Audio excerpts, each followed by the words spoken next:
A graça e a paz do Senhor Jesus Cristo. Amém, irmãos? Louvado seja Deus por mais um dia aqui, né? Muito bom mesmo. Estamos no 12º dia da nossa campanha de jejum e oração. 21 dias para liberar a fé. Eu criei, por isso falei. Aleluia! Olha o livro aqui, bem bacana, poderoso. Mensagens poderosas, realmente está liberando fé no nosso coração. Eu tenho certeza disso, né?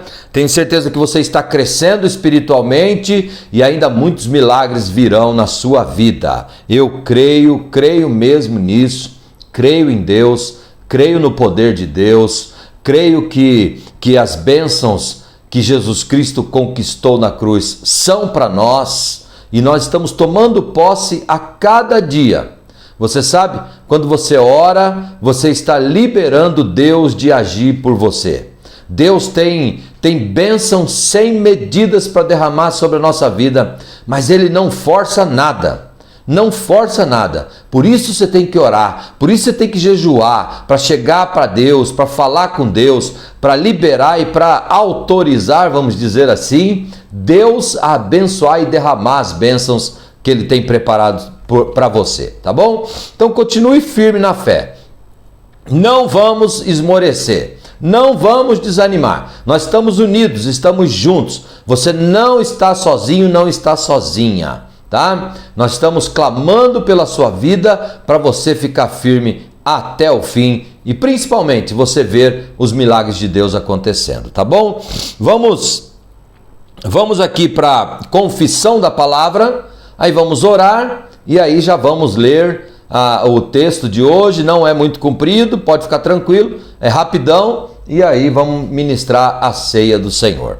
Então pega aí o seu cartãozinho aí, o seu celular, abra aí onde você recebeu, que tem a confissão da palavra, o 12º dia. É importante você fazer isso com fé, é importante você tomar posse definitivamente das bênçãos do Senhor para você, tá? Então, 12º dia, o versículo é Filipenses 4,19.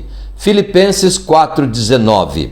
E o meu Deus, segundo a sua riqueza em glória, há de suprir em Cristo Jesus cada uma de vossas necessidades. Amém? O meu Deus, segundo as suas riquezas em glória, há de suprir em Cristo Jesus cada uma de vossas necessidades. Amém? Como você sabe, a confissão é o versículo sendo aplicado para a sua vida.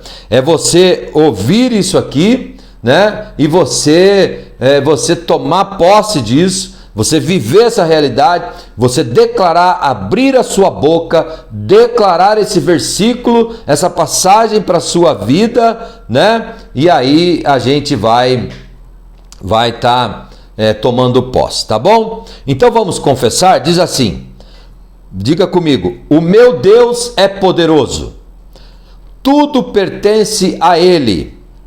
Tudo é dele. O universo lhe pertence, diga, e eu sou seu filho. Ele é o meu pai. Portanto, tudo que é dele é meu. Tenho acesso às riquezas do meu pai. Aleluia. Diga, ele supre cada uma de minhas necessidades em Cristo Jesus. Diga, eu sou suprido por Deus. Ele sabe de que preciso, sabe de cada pensamento meu e se importa comigo. Se Deus não deixa os passarinhos passarem fome, como me deixaria faltar alguma coisa, sendo eu seu filho? Diga, se Ele me deu o Senhor Jesus, como não me daria juntamente com Ele todas as coisas? Diga, o Senhor é o meu pastor e nada me faltará. Aleluia! Glória a Deus! Glória a Deus! Aleluia, irmãos. Agora nós vamos para a leitura do livro, tá bom? O 12º dia, mas primeiro eu vou orar com você pelos pedidos que você fez, pelos milagres que você está pedindo, pelas ações que você quer ver de Deus. Eu vou orar por você, você lança fé agora. Vamos orar mais uma vez, vamos falar com Deus, e aí Deus vai realmente agir, vai abrir as janelas dos céus, vai derramar bênçãos sobre sua vida, portas serão abertas, milagres irão acontecer. Oremos. Deus eterno, Pai Todo-Poderoso, em nome de Jesus Cristo, nós estamos no 12º dia, gratos ao Senhor por tudo que já ouvimos, por tudo que já aconteceu, mas também gratos por tudo que ainda vai acontecer. Ó Senhor nosso Deus, nós entramos nessa campanha com a fé, Senhor Deus, para buscar mais e mais. Nós entramos nessa campanha acreditando no Teu mover, no Teu agir, assim como o Senhor sempre faz. Por isso, Deus, em nome de Jesus Cristo, agora nesse momento nós repreendemos toda incredulidade, nós repreendemos toda dúvida, toda falta de esperança, todo desânimo, toda tristeza, toda angústia, Senhor. Nós repreendemos agora, Pai, Deus, todo sentimento contrário à fé seja repreendido agora em nome de Jesus Cristo, Pai. Ó Deus querido, nós queremos apresentar perante o Senhor. Sabemos que o Senhor tem bênçãos para nós e nós queremos bênçãos, Pai, através de vidas que serão ganhas para Jesus. Uma das bênçãos que nós queremos do Senhor é ver as pessoas que estamos colocando ali, voltando para a igreja, se convertendo, Senhor, entregando suas vidas para Jesus Cristo. Senhor, eu sei que o Senhor tem essas bênçãos e nós agora, Pai, nós declaramos e nós tomamos posse das bênçãos do Senhor. Abençoa cada vida, cada pessoa, Pai, que está, Senhor, com o nome escrito diante do Senhor, com o nome escrito diante do Teu altar, Senhor, e age, Pai, age para amolecer o coração, age, Senhor Deus, para quebrar as paredes, tirar as barreiras, tirar, Senhor Deus, o impedimento dos ouvidos espirituais e abençoa com a Tua palavra.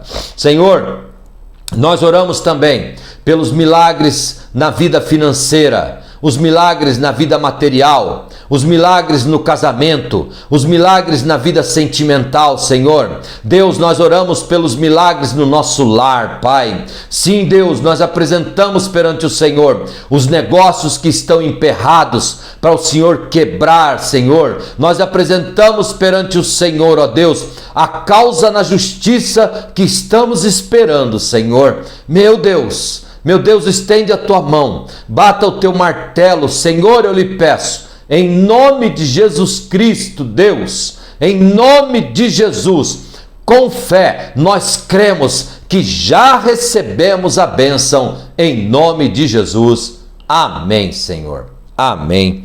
Glória a Deus. Aleluia. Glória a Deus. Louvado seja o Senhor. Tá bom? Vamos aqui.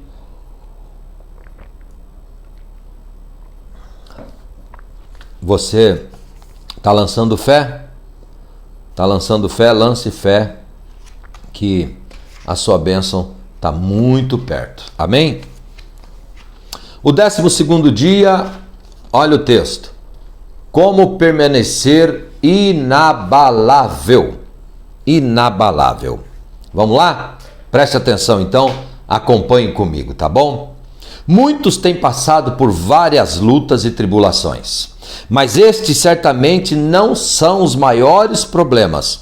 O maior problema é o medo e a ansiedade no coração.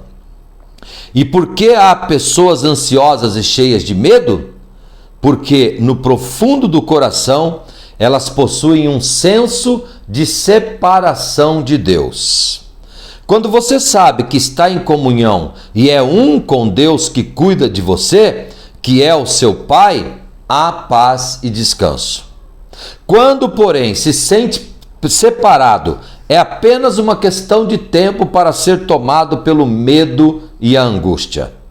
Tudo isso acontece porque você não está totalmente convicto de que seus pecados foram perdoados. Saia do Sinai. Hebreus capítulo 12, 18 a 21.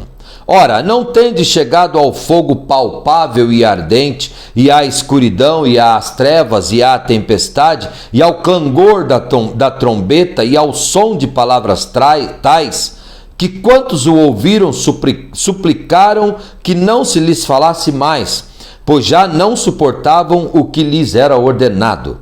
Até um animal, se tocar o monte, será apedrejado. Na verdade, de tal modo era horrível o espetáculo que Moisés disse: sinto-me aterrado e trêmulo. Hebreus 12, 18 a 21. Esta é a declaração do Monte Sinai. O Monte Sinai significa espinhoso, cheio de espinhos. Os espinhos são um símbolo da maldição do pecado. O Sinai representa a lei. Na lei, as pessoas somente poderiam dizer amém para as maldições. Não há nada de errado com a lei. A lei é santa, justa e boa, mas ela não tem o poder de nos fazer justos. A lei não foi dada para ser cumprida, mas para que, por meio dela, o homem tivesse o pleno conhecimento do pecado. O texto diz que quando Deus deu a lei, o topo do monte ardia em fogo. O interessante, porém, é que mesmo com o fogo havia escuridão, trevas e tempestade. Isso significa que o fogo que há na lei não tem o poder de iluminar. Ele não traz a revelação de Deus e do seu amor.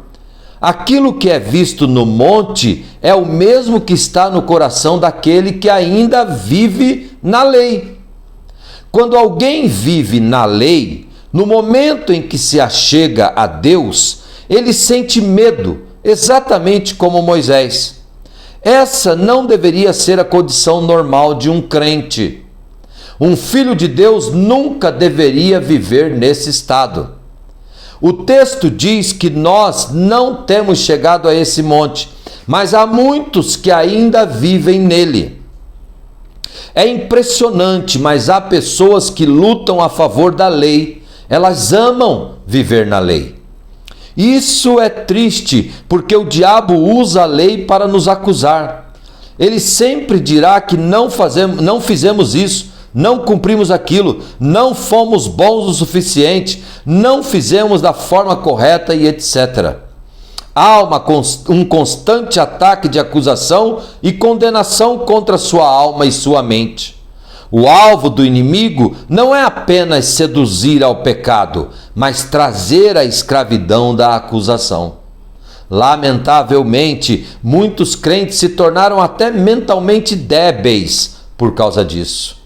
A lei foi dada para mostrar a impotência do homem diante do padrão divino. Deus nunca planejou que o homem vivesse debaixo da lei. A palavra de Deus diz que Moisés estava aterrorizado. Números 12, 3 diz que Moisés era o homem mais manso da terra. No entanto, sabemos que ele não entrou em Canaã porque perdeu a mansidão com o povo. Em outras palavras, nem o mais manso estava qualificado segundo a lei. O fato é que a lei condena o melhor dos homens, mas a graça salva o pior dos pecadores. Moisés era o melhor dos homens, mas mesmo ele ficou aterrorizado e trêmulo. Viver de acordo com a lei é viver em constante tremor e medo, é viver constantemente ansioso sobre o seu estado diante de Deus. Um sinal de que alguém ainda está na lei é quando ele se pergunta: como eu estou diante de Deus? Agora, o Monte Sinai tornou-se antiquado. Deus se mudou para outro monte e precisamos seguir com ele. Deus agora está no Monte Sião. Venha para o Monte Sião. Hebreus 12, 22 a 24.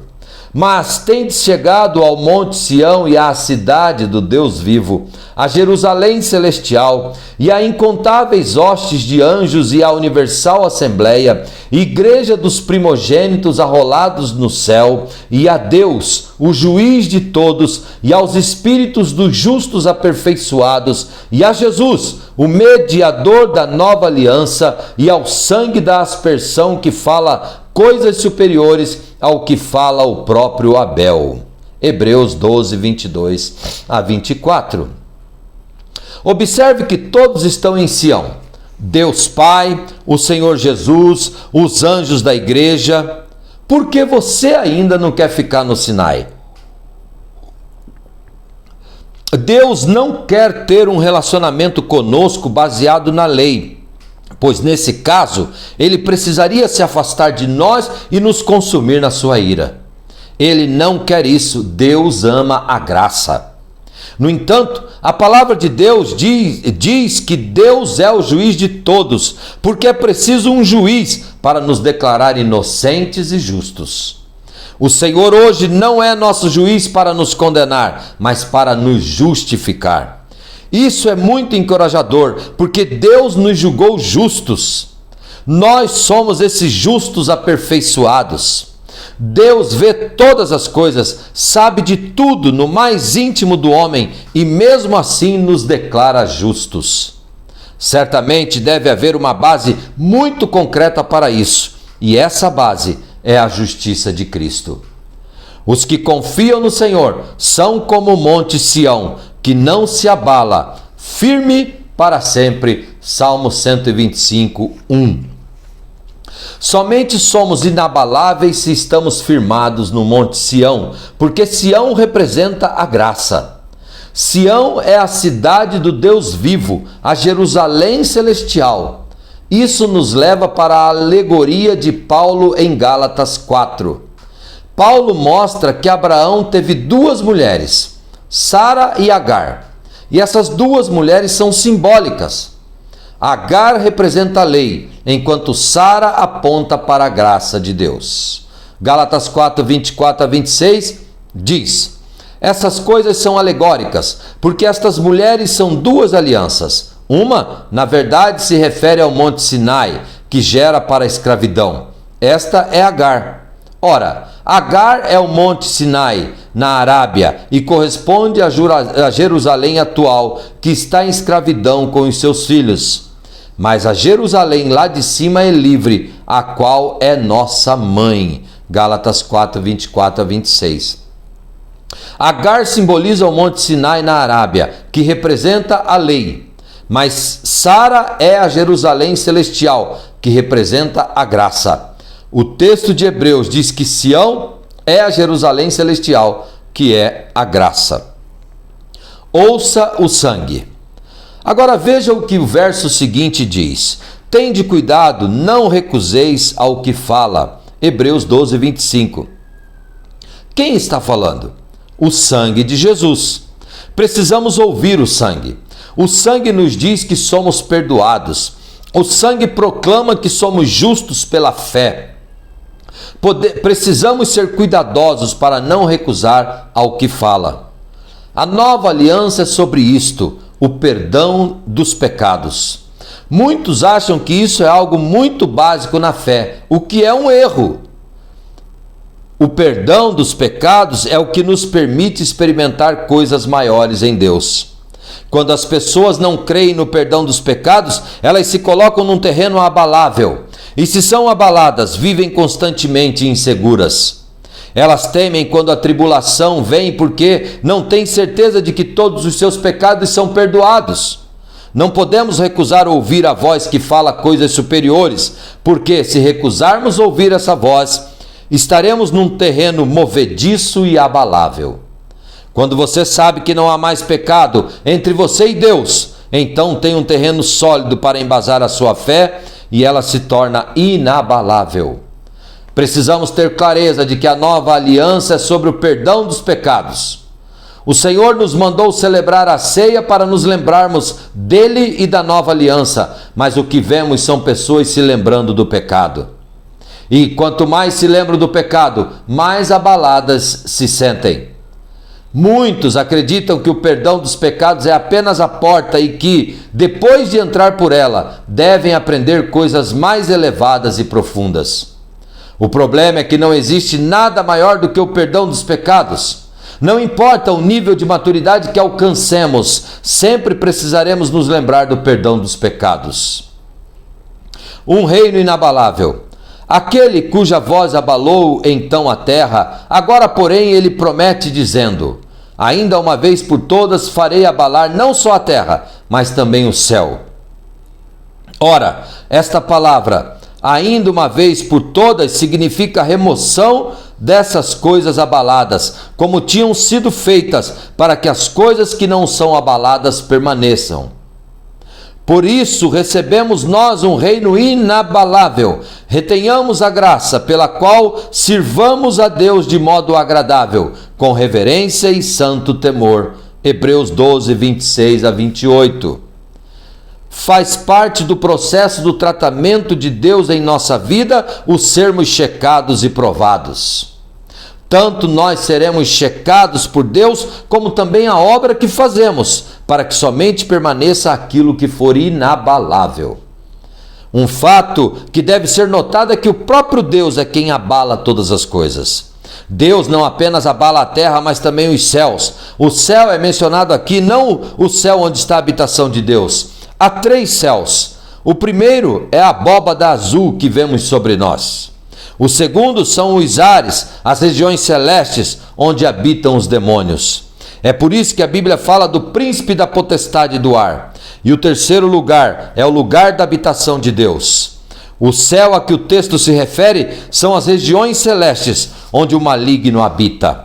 Isso significa que as forças espirituais do mal serão abaladas. Eu creio que o Senhor está abalando esses espíritos malignos para fora de suas fortalezas. O próximo verso 27 nos fala sobre o propósito desse abalo.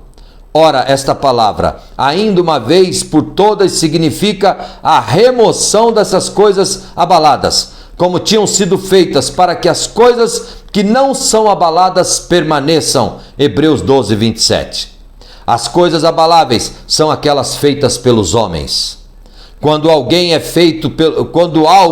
é feito pelo homem segundo a força e entendimento próprio, isso está sujeito a ser abalado.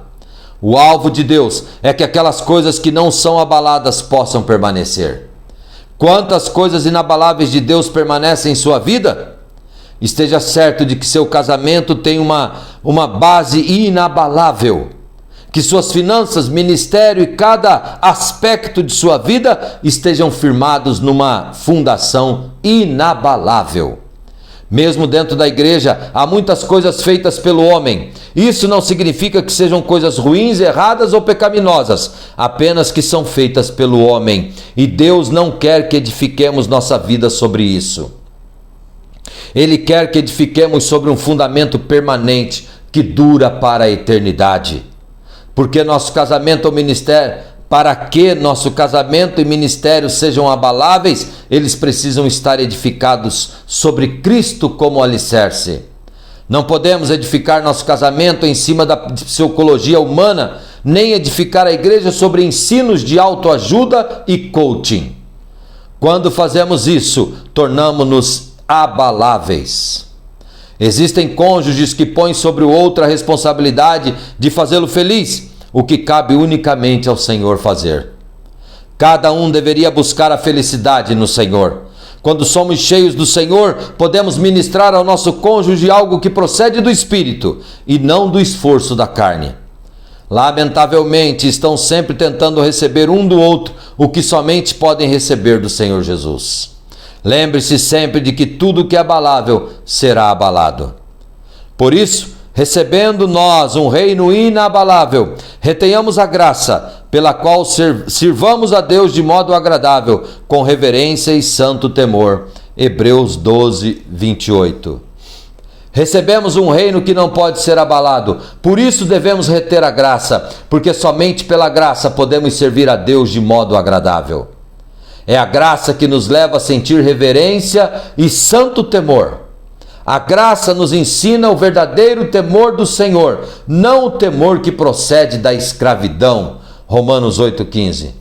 A revelação da graça e do perdão do Senhor produz em nós o verdadeiro temor. Salmo 130, 3 e 4. Se observares, Senhor, iniquidades, quem, Senhor, subsistirá? Contigo, porém, está o perdão, para que te temam. O texto de Hebreus 12, 26 é uma citação do profeta Ageu.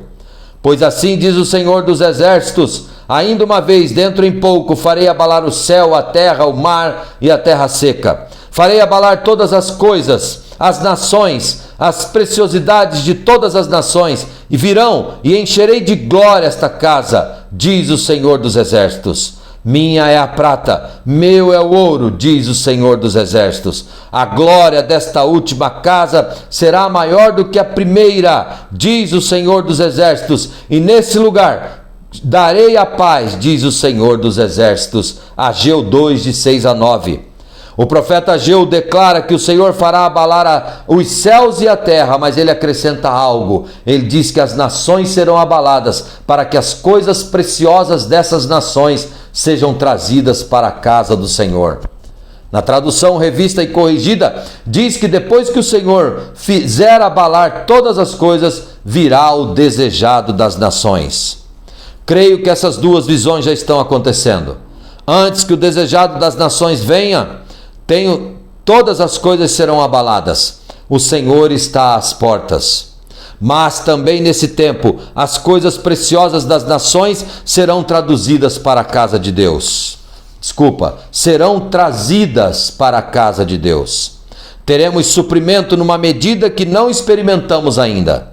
A glória desta última casa será maior do que a primeira. Essa profecia pode ser interpretada de várias perspectivas.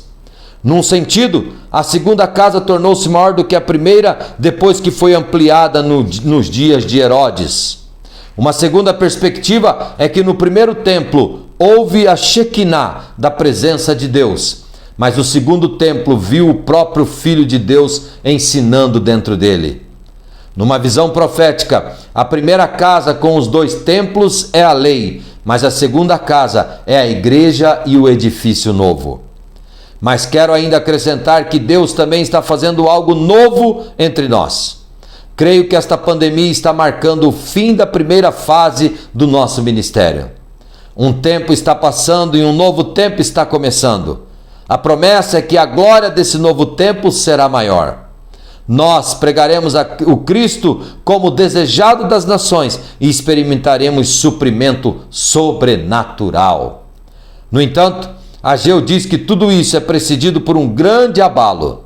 Abalo nas coisas do céu e nas coisas da terra. O mundo está sendo abalado e nós também temos sido checados como igreja. Mas não devemos temer. Somos inabaláveis porque temos servido ao Senhor retendo a graça. Recebemos um reino inabalável. Somos imparáveis porque somos inabaláveis. Aleluia! Glória, glória, glória a Deus.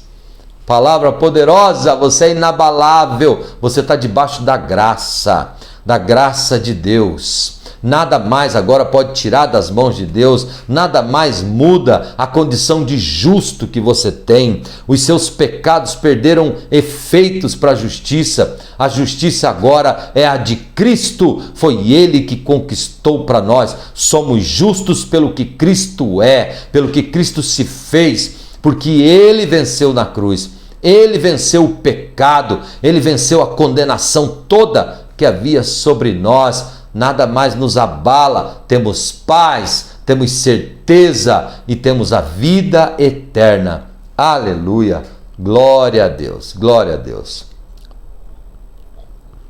Vamos para a ceia do Senhor? Vamos lá?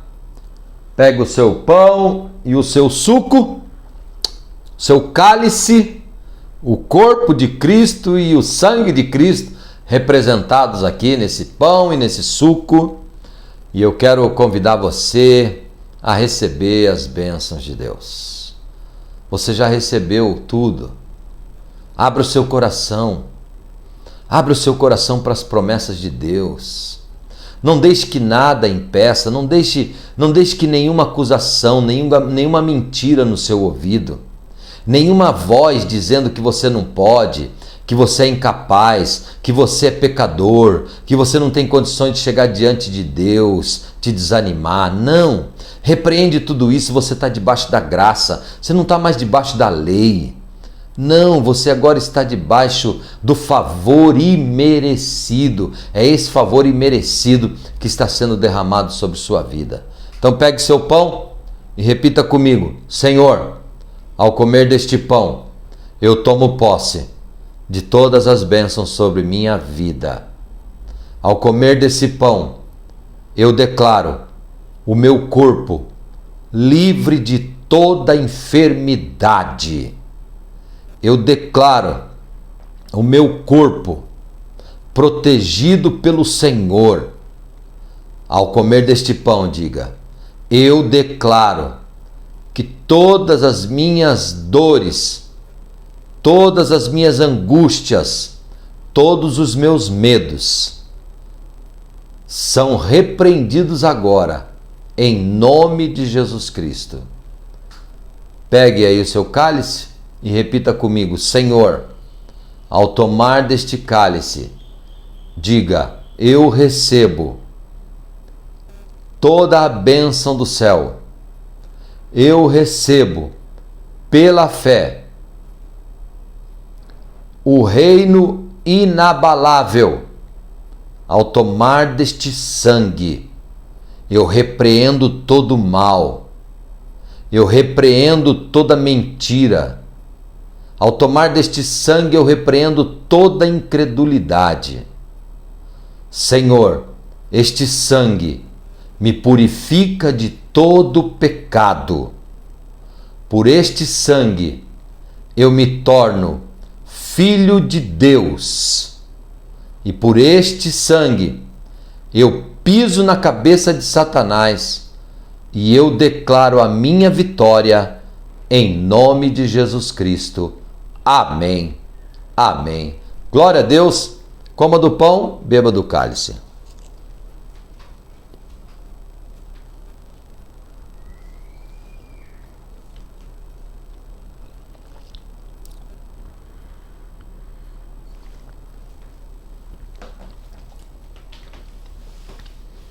Graças a Deus, louvado seja o Senhor. Vencemos mais um dia. E eu quero declarar na sua vida que essa noite será uma noite maravilhosa, de muito descanso, muita paz e muita bênção sobre sua vida, em nome de Jesus. Até amanhã!